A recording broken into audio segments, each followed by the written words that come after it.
Paulo Figueiredo, welcome to the Dennis Prager Show.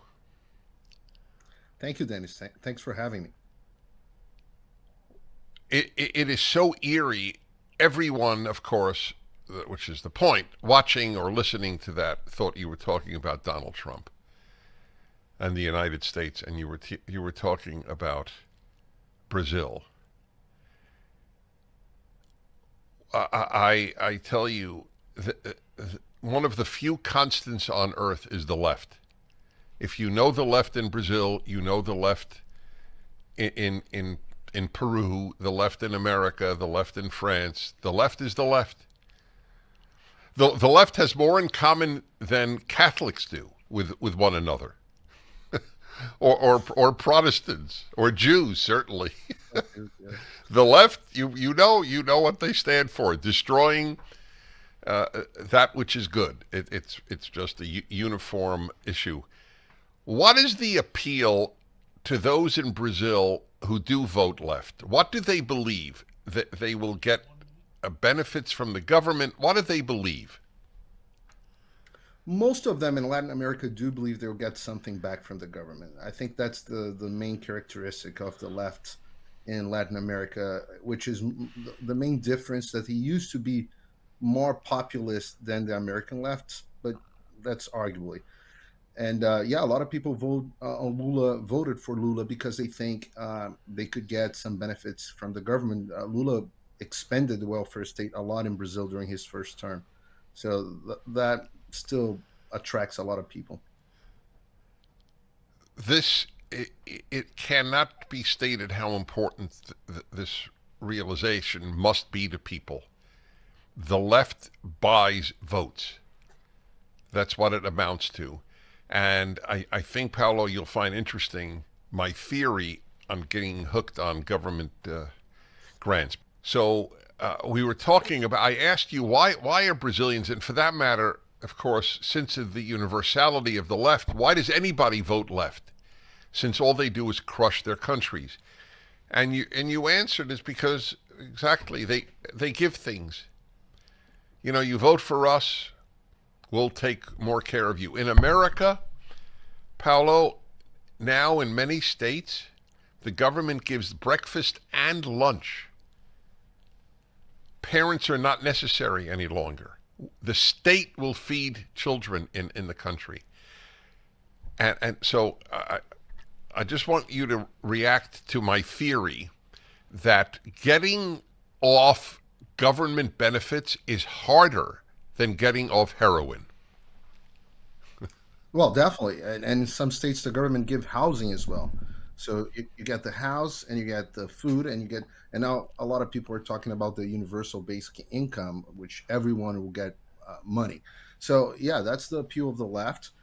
But I would argue that even with that appeal, people are so revolted with the establishment that comprises the left that they wouldn't win in Brazil or the United States if they didn't have help. And that help, uh, the censorship is a big part of it. Being able to censor conservative voices, the right voices, the populist voices, but also they have full control of the electoral process in Brazil, and in many states in the United States, they had full control in 2020, and I'm very curious to see how things play out this year. So, meaning even buying votes, as you properly stated, even that way, it's becoming harder and harder for them to win elections and all over the world. We're going to have elections in Europe this Sunday, and it looks like the right is going to win the majority of the European Parliament. And we had Milei in Argentina, as you definitely know. So it looks like even buying the votes, there's one point that people get tired of it. People notice the destruction they cause, and they have been causing a lot of destruction. And enough is enough. I am deeply interested in seeing when your California will say enough is enough, or New York, or Illinois, Chicago, cities like Chicago, and that have been governed by Democrats forever and by the left forever.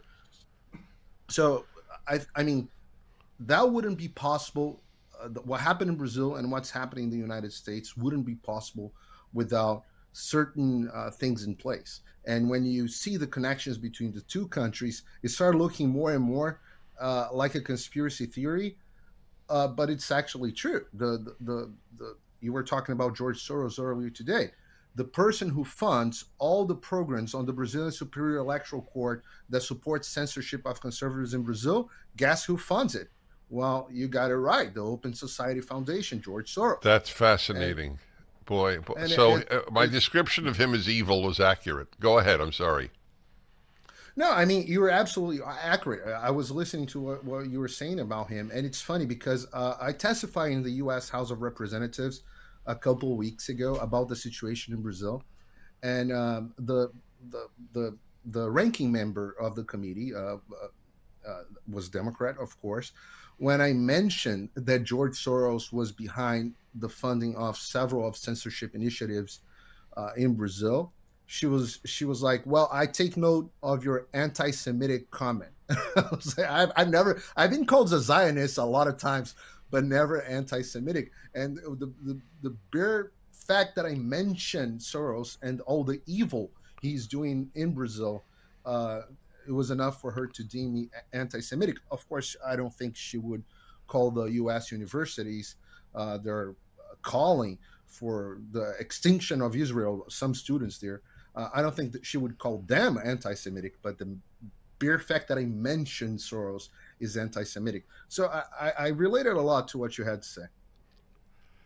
That is some story. Well, you're a living verification, proof of what I said. You attack Soros, the left says it's anti-Semitic.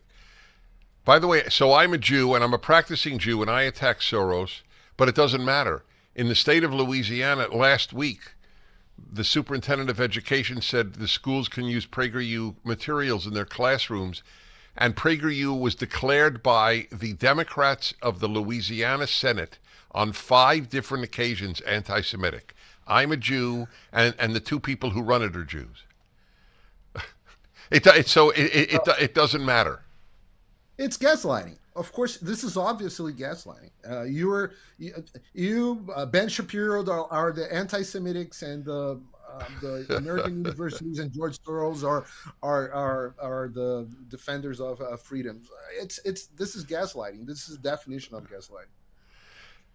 So, what do you do? Are you podcasting into Brazil? Yes. So I don't have a Dennis Prager show, although I have been watching the Dennis Prager show for many years and influenced me a lot. But I have a show in Brazil. I used to host the number one TV show in Brazil. Huh. Some people compare it to like Tucker Carlson of Brazil. Right. Uh, and like when Tucker was on Fox, I was on the Brazilian only conservative media, and they had to fire me because the government opened an investigation against them, and they fired all the conservative commentators, and Wow. they also blocked all my social media by the order of the Supreme Court. So right now, if you try to act, I have like, for example, 1.4 million followers on Twitter. If you try to access my Twitter from Brazil, it appears to you this profile has been removed by an order of the Brazilian Supreme Court. So you can't access from Brazil. You can access from the Well, U.S., then, but you can. so you're in worse shape than we are. If your Supreme Court is doing this, why are you in exile? So apparently, what happened is that I decided to question the Brazilian electoral system. We had a lot of, let's say, weird things happening, and I started to openly question those evidences that were presented.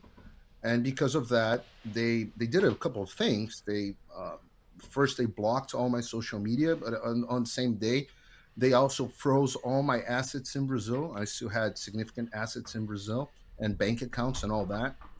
And they even canceled my Brazilian passport. So I have been living in the United States since 2016. I'm a U.S. resident, but I have been going to Brazil. I used to go to Brazil for several months, many times of the year, and now I can't go anymore because because of what they canceled my Brazilian passport, and I'm not a U.S. citizen yet. So So you can't uh, travel out of America anywhere.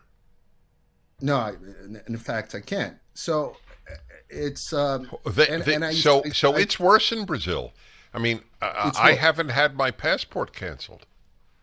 So what I like to compare is that Brazil and the United States, and actually all the world, we have the same virus, and we have different immune systems. And America is not on its prime. Used to be an athlete, used to be in a good shape. Now it's not on its prime, but still, it has a better immune system That's brilliant. because of the That's conservatives, brilliant. the That's conservative correct. ideas. That's And right. Brazil is just a very old with I see. That's so interesting. On what yeah. grounds? On what grounds was your passport canceled? So it's interesting because Brazil is going through this. I mean, we do have a problem with the judiciary system all over the world. We have been following what's happening in the U.S. in the past few weeks, and that's becoming more and more evident. But you know Israel a lot, and you know the Supreme Court of Israel is a big problem. So the conservatives or the right, they win the elections in Israel, but it doesn't really matter because the judiciary is calling the shots, the Supreme Court is calling the shots. So even if you approve a reform for the judiciary, they deem it that's illegal, and it doesn't take place. So in Brazil, we live kind of like a little bit of the both of both worlds. What's happening in Israel, but also the Supreme Court of Brazil invoke them to I themselves get it. I special get it. All powers right. to persecute people. Uh, I have to have you on again, and I'd love to meet you Right? personally. His video, folks, is up at PragerU this week, and Brazil is a cautionary tale. We headed toward Brazil, or are we headed to maintaining our freedoms? You're a special man. I thank you for all your work. Well, thank you, Prager.